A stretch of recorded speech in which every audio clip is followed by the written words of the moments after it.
الحمد لله والصلاة والسلام على رسول الله اما بعد. التشهد الاول په موږ کې اولنې تشهد په دې کې الله عز وجل ډیر خیر خود دی ټول مسلمانانو ته په دې کې دعا ده. حدیث کې راځي عبد الله ابن مسعود رضی الله عنه فرمایي موږ چې کله مخکې موږ کوو په تحیاتو کې موږ داسې ویل چې السلام علی الله قبل عباده، په الله دې سلام مخکې د بندگانو د هغه نه، السلام علی جبرائیل، السلام علی میکائیل، السلام علی فلان علی فلان. مونږ ویل په جبرئیل السلام دی سلام وي، په میکائیل دی سلام وي، په پلان کې دی سلام وي.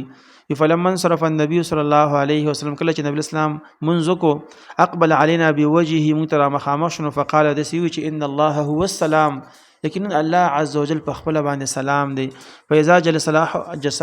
فاذا جلس احدكم، کله چې کینی او تن په تاسو په صلات په مسکن فليقل داسي دی وي چې تحیات لله، ټول عبادتونه د خاص د الله د پر دی، والصلوات ک بدنی عبادتونه دی، او طیبات ک مالی عبادتونه دی.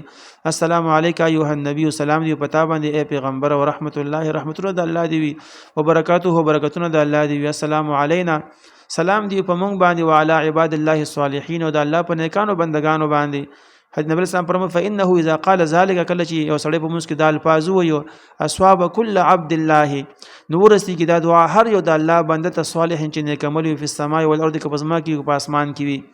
او بیا راغنه پس دا و چې اشهد ان لا اله الا الله، زه گواهی کوم چې نشته د حقدار د بندګۍ په حق باندې مگر صرف یو الله دی، او اشهد گواهی کوم ان محمدن، چې محمد صلی الله علیه وسلم عبده ورسوله، د الله بنده او د الله رسول دی.